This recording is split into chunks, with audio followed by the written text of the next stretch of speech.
So this is something a bit different and is more of a follow-on to the pond build series. Daryl, who runs the YouTube channel Project Koi, is has got an exciting new pond build going on at the moment, and he's just about to work out and fit his window. And so this was kind of trying to explain a little bit more about how I did it. It's not really designed to be a I recommend you do it this way video necessarily, but it's to show a few things that I learned during the day of fitting it without without providing much of a recommendation. So first of all, I'm going to try and use this amazing model window pond to try and demonstrate it, and also I'll be doing some rubbish drawings as well. First question that I often get actually on the video, which is the pond window video, is my most popular video, is what did I use to seal it? And I used this stuff, HA6. I bought a lot of it to do the window because I wasn't entirely sure how much I'd need. So I think I bought about 10 tubes. How many did I use? I really couldn't tell you. I think it was about 7. That might actually be in the other video. This is a fish safe silicone sealant. It's kind of the equivalent to Gold Label, but instead of being 15 quid a tube, it's 7. So I'll include a link, an Amazon link to that in the description. It's good stuff. As far as I can tell, I've not had any issues with it. Another question I often get is what holds the glass up on the pond, and if I try and explain a little bit on this picture. So Daryl's pond is block and fiberglass, so some of this doesn't necessarily apply, but when I did mine as a sleeper pond, I have these are the sleepers here, and I have a metal bar that's screwed in underneath where the window is here to take the weight of the window. I've also got 2 metal bars, one running down each side, that screw all the sleepers together to give it a bit more strength down this edge, because there's no continuation across here. I still have twist in the front of my pond, so whether this was enough or not, or whether something else needs to be done, I don't know, but I just point that out. And then so this is the first stage, and then I've insulated with Celotex all the way around here. Okay, so all of this is insulated with 25mm Celotex, and my glass is also 25mm. So effectively, I've created a bit of a step, a bit of a groove for the window to sit in there. I made sure that I had a bit of room here between the glass and the metal, all not on the bottom obviously, but down the sides, just for in case there's any expansion or contraction. I didn't want that glass to be stuck between 2 bits of metal, and I later then just filled that in with silicone. But so the glass comes in like this. God, I can't even draw a straight line. It's amazing. Like that. And so there's overlap. I did 100mm overlap all the way around the outside. That may be overkill, but I was pretty sure I didn't want it to leak, so I didn't mind leaving extra. And then once it's siliconed, the weight is held on this bit here. Obviously the liner comes in. For me, the liner came in and it went over the edge and all the way up here, and then so you've got if you looked at it from the side on, you've got sleeper, liner, glass, like that, and silicone goes in here. I should say silicone. the only silicone that I put the other side of the liner was when you've got sleepers, or certainly on my sleepers, there is chamfer on the edges. The sleepers actually sort of look a bit like that. And so when you butt two up together, you get this little groove here. I don't know if you can see that little groove between the two.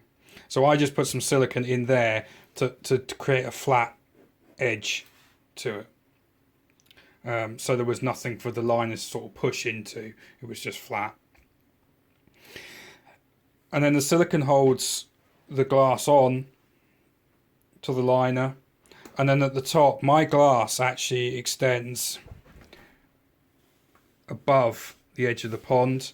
And I did that deliberately so that when I put the coping wood on top, I actually hollowed out round the glass here. So the coping holds the glass from coming away that way. So if you look at the stunning cardboard model, you've got the weight being held on a beam underneath, and it's also captured at the top under the coping, so it can't do that. Not that it will when it's full, because there's actually so much pressure on there, you almost get the opposite. You get a bit of a bow in the glass. But if you were to drain the pond, obviously I didn't want the window to be hanging off the liner. I wanted it to be held up solid in case I drained it. One thing I would say from experience is that the silicone goes everywhere, absolutely everywhere.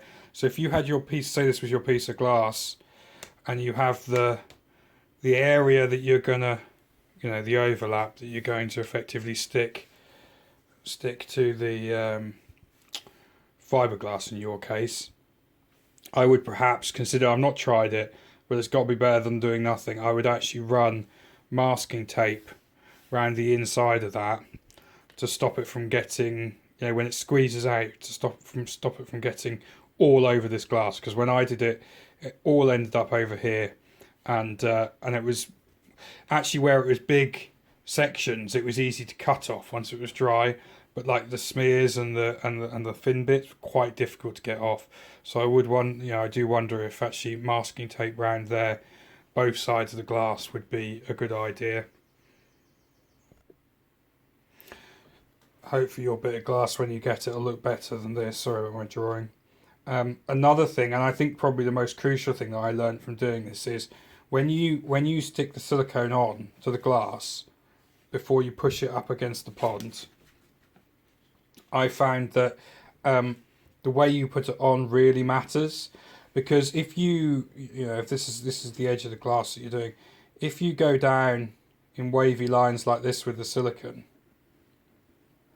when you press that on to the fiberglass or the liner and it squidges down, you sort of tend to end up with like air bubbles, air pockets in it as it squidges down.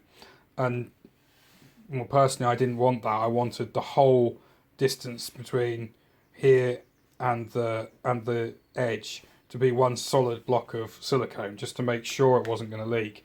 I didn't really want it so that you had silicone in this bit here, but this big bit here was all air.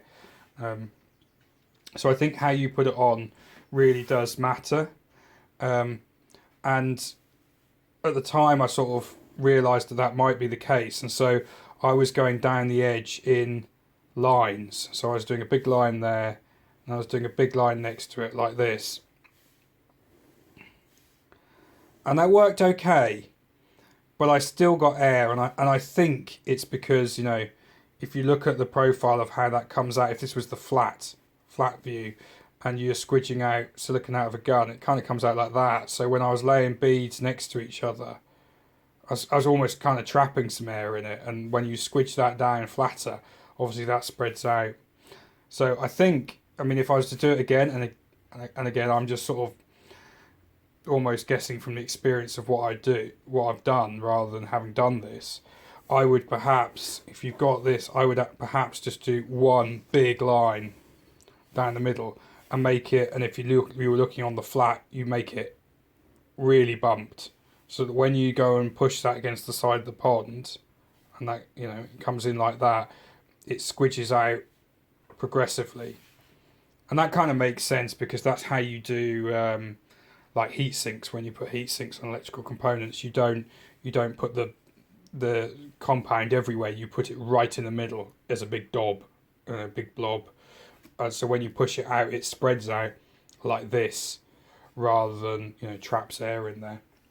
So I would do that as well, and just put. I mean, the way I handled it was I just put plenty on, because this stuff at £7 a tube, and I wasn't using this nozzle either because that was far too slow. I was literally sort of, well, if I was using it, I'd cut it right up the top here, because I was going through one of these like every 10-15 seconds while putting the silicone on the glass.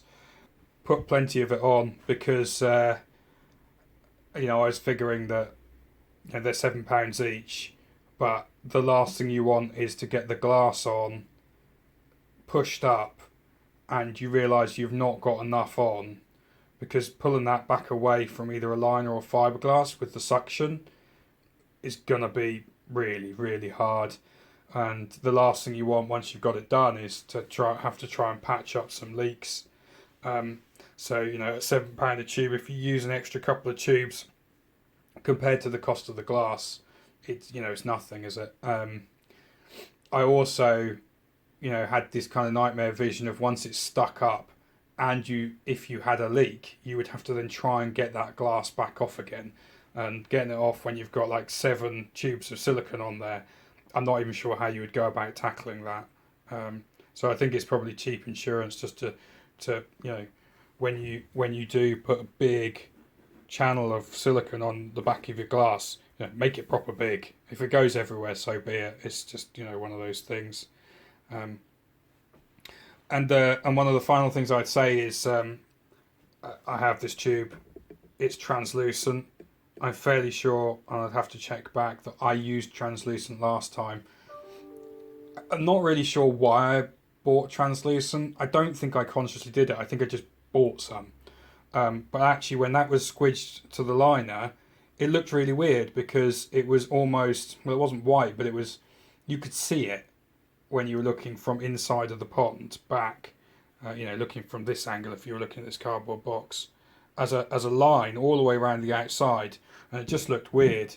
So I actually think, if you've got a dark coloured pond, buying black, they do this in black, would probably be better, because it would kind of almost hide the edge of the glass against your fiberglass or liner. So look, I hope that helps. I admit my drawings are pretty rubbish. If you need any help, give me a shout, and I will do what I can. But it wasn't as bad as I thought it was going to be when I did it. We didn't really have a plan, which is why the original video is so comedy-like. But I think if you get yourself prepared, make sure you've got a good roll of kitchen roll with you, because you are going to need it. Silicone goes everywhere. But look, that's it for this video. Just a really short one. Hope that helps. Cheers.